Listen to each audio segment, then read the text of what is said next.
DOJ may be releasing the list of Jeffrey Epstein's clients? Will that really happen? It's sitting on my desk right now to review. That's been a directive by President Trump. I'm reviewing that. I'm reviewing JFK files, MLK files. That's all in the process of being reviewed because that was done at the directive of the president from all of these agencies. So have you seen anything that you said, oh my gosh? Not yet. Okay. Well, we'll check back with you. This is someone. Not yet. And she smiled. So Pam Bondi, before she swore in Kash Patel, went on Fox News and said, yeah, we're reviewing the Epstein files. President Trump said, go for it. Now I'm gonna go back down memory lane here, because if you go back memory lane all the way back to, I don't know, 2 nights ago, you heard what President Trump said, right? You heard President Trump say, what you've seen thus far, yeah, I know it's bad, but I got some really bad stuff to show you. You remember? These are just some of the, just taken at random. Oh, there are much worse examples than this. I was just looking at them before the speech, and I can tell you they were much worse. And there are some that are horrible, but I don't want to really say them because they're very, very embarrassing to people. Very, very embarrassing. And they're really something, but you'll be seeing it and you will be reading about it. And he said, it's horrible, the words he used, it's horrible and it's embarrassing. Horrible and embarrassing. Now today, she goes on Fox News and lets the world know, basically to float the balloon out there and let everybody know, it's coming. So now, in addition to all the financial stuff, now they're about to dig into the list. I say list plurally because Epstein, Diddy, maybe even the sexual harassment cases that got settled. All these lists we've heard about that nothing has ever happened, and Ghislaine Maxwell is supposedly sitting in a prison someplace, convicted on a crime where there was no other people involved. She was supposedly procuring goods, and the people buying these goods that she procured, none of them have ever been arrested. Think about that. You get arrested for procuring the goods over a period of years, and none of the people who were your customers have ever been arrested. Has that ever made you think, what? How could she even have been convicted? I've never understood that. Yes, people came in and said, yes, she did this. And the next question should have been like, well, once she did this, where did they take you and who was there? You guys did like a half of a criminal case. Yeah. They brought me in and told me to, go with this guy. Oh, she did that? Yeah. She brought you in? Yeah. All right, that's all we need to know. What about the dude that took me and did things? Now all that's coming out because the ledger is two-sided. Here's how much I paid, and here's how much it was sold for, but nobody's ever looked on this side of the ledger. Nobody's really dug in and said, okay, so these are the customers. Yes. And for those of you who think that there's going to be a two-tier system of justice, not with Attorney General Bondi. There's a singular system of justice for all Americans, and there will be accountability. And the reason that this mission is so important is simply the following. 100,000 people last year raped. 100,000 people died of CCP fentanyl overdose and heroin. 17,000 homicides. Violent crime is out of control. We cannot have a United States of America where that is acceptable, where someone dies every 30 minutes, where someone ODs every 7, where someone's raped every 6. That cannot be allowed to continue, and it will not be allowed to continue. Our national security mission is equally as important. Anyone that wishes to do harm to our way of life and our citizens here or abroad will face the full wrath of the Department of Justice and the Federal Bureau of Investigation. And if you seek to hide in any corner of this country or any corner of this planet, we will put on the world's largest manhunt and we will find you and we will decide your end state. And Kash just said it, accountability, accountability. So one of the people I believe who really has to worry about some accountability is this guy. We cannot trust. This is someone who lacks the character to do this job, someone who lacks the integrity to do this job. We know that. Our Republican colleagues know that. The only qualification Kash Patel has to be FBI director is that when everyone else in the first Trump administration said, no, I won't do that, that crosses moral, ethical, and legal lines, Kash Patel said, sign me up. In the first Trump administration, as we are seeing in the second, you rise to the level of your sycophancy, and no one is a bigger or more dangerous sycophant than Kash Patel. This political hack does not deserve to be in this building. He can't do the job. He won't protect the public. He will misuse the resources of the Bureau. He will weaponize it against the president's political opponents rather than protecting the safety, the public safety of the American people. Adam Schiff is the worst criminal in Congress in the last 250 years. And what broke that we're going to talk about right now is Adam Schiff met with a whistleblower. Adam Schiff went to the podium day after day after day saying, I know nothing about this, we're not going to discuss it, we're going to protect it. And then Adam Schiff, led the prosecution of the impeachment trial in the Senate of President Donald Trump.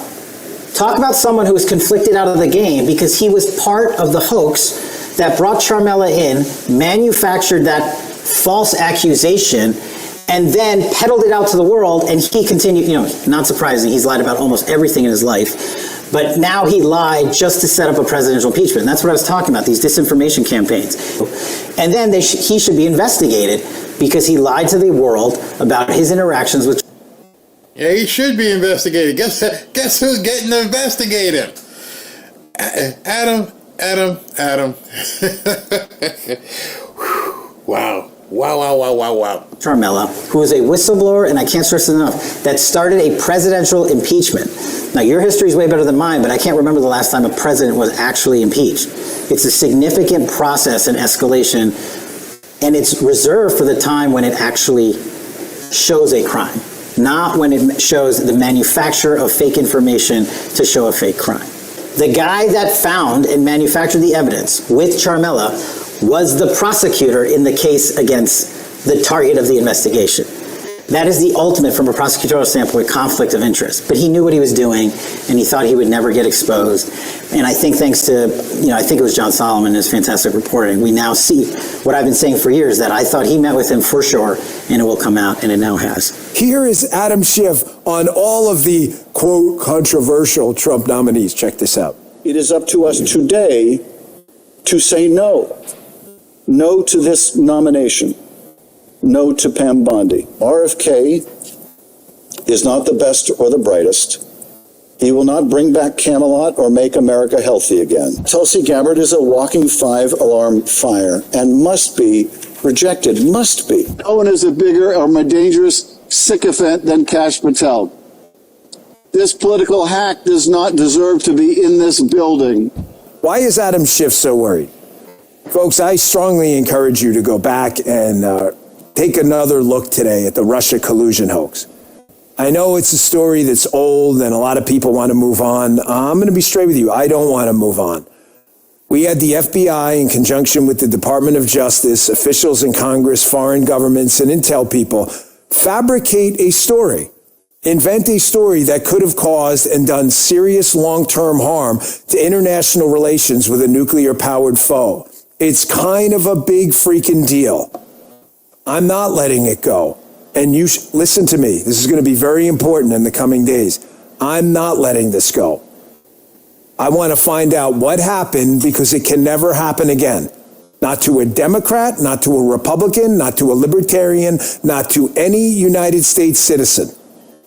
You do not get to alter or try to change the course of electoral politics by fabricating a story, hijacking the justice system then to give the patina of truth to a fake story. You don't get to do that. Why do I bring that up now? Because who is the ringmaster of that circus? Yes, Adam Schiff. I've asked this Congress to investigate where has this money gone. The American people are owed that answer because it's our money. It's our taxpayer dollars. And there's a lot of really good reason to be concerned because, the Ukraine was known as a, place of corruption, a place of money laundering. Yeah. It's not like we sent $1 billion, as if that was even a small number to begin with, right? We've sent 100 times that to one country. I don't know how this Congress is allowed to get away with it. And Zelensky is out there. He went on the world stage and said Russia fired a rocket into Poland, which would literally be an act of war. Well, it turned out that Russia fired no such rocket. It turned out that the rocket came from the Ukraine and was fired into Poland. And it was a mistake, basically. If Zelensky's going to go out there and beg the world for more money and come to the U.S. and sit in the well of our Congress and say, we want more money, and then call and demand the new Speaker of the House provide more and more money, and call Mitch McConnell and say, we need more and more machinery, he needs to be more prepared about global statements that bring us to the precipice of war than doing what he did last fall with this missile attack, or this missile launch, I should say. And we just can't have full faith and trust by giving a leader $100 billion and having him say, I'm not telling you where the money went. So, between Adam Schiff, probably Liz Cheney, a bunch of other people, Zelensky, Kash Patel is going to be really busy. Really, really busy. Busier than even you imagine. If you heard what Dan Bongino said there, and he said next couple days. I'm thinking the same thing. A lot of people are going to get their doors knocked on who don't think their doors should be knocked on. And I understand this. I understand there's a bunch of people across America. There's one right here. Jennifer Johnson said he's going to use that pardon. What if Joe Biden was so pissed off with what they did to him, or rather, let me put it this way, Joe doesn't know. What if Jill Biden was so pissed off of what they did to her husband that she helped screw these people? What if? So I'm going to show you something. I'm going to preface this real quick, and I'm going to tell you, I'm not an attorney. I can read. I think I have a good comprehension when I'm reading, but I also, see things, and it's very clear, especially when it's in black and white. So I'm going to show you something that an attorney actually posted, and many of you may not have ever seen this. I had never seen it. And then I looked at it and went, I think Jill Biden screwed these people. So many of you may know a guy called, let's see here, excuse me, Viva Frey, or Viva Free, whatever. He, former litigator attorney, has a huge profile on X. You can go ahead and follow him. I think he's got like 8. I'll show it to you. Let me give you his background here first before I go here. This is Viva Frey, former litigator, turned, content creator. He's got 716,000 followers. I believe he's down here in Florida as well. And he makes all kinds of videos from his car and everything. And he talks about things. And he's an adventure type guy, which is very interesting. That's him.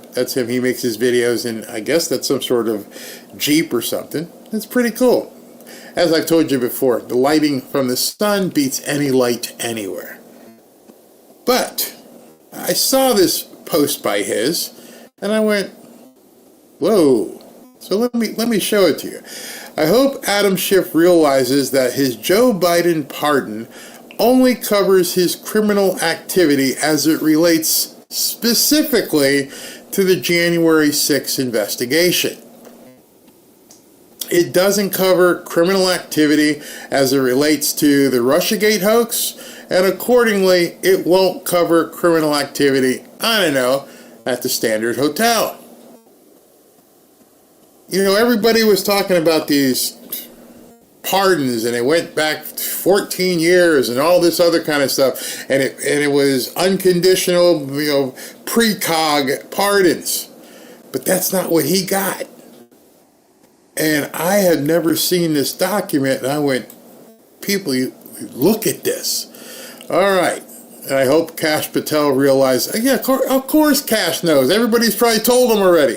This is the pardon. Executive grant of clemency. Joseph R. Biden, Jr., President of the United States. Here to, where to, all this, all the good stuff, everything, resolution, here's my powers. And then way down here, a full and unconditional pardon. What's it for? For any offenses against the United States which they may have committed or taken part in, arising from, or in any manner refer to the activities or subject matter of the Select Committee investigating the January 6th attack on the United States. And I went, oh, God. Oh. You guys understand what you're reading here? The pardon that Joe Biden gave him is specifically just for January 6th committee. It's within those confines only. This is the document that got filed. The presidential seal is on it. It says done this in Washington, the 19th day of January, right before Trump got inaugurated, and the Department of Justice, and this is it. And it's only for any offenses against the United States which they may have committed or taken part in, arising from, in any manner related to the activities or subject matter of the Select Committee to investigate the January 6th attack. That's it. You're talking, you got a very narrow get out of jail card. Anything else? You're fair game, bud. And I'm wondering how many other people got these very narrow pardons.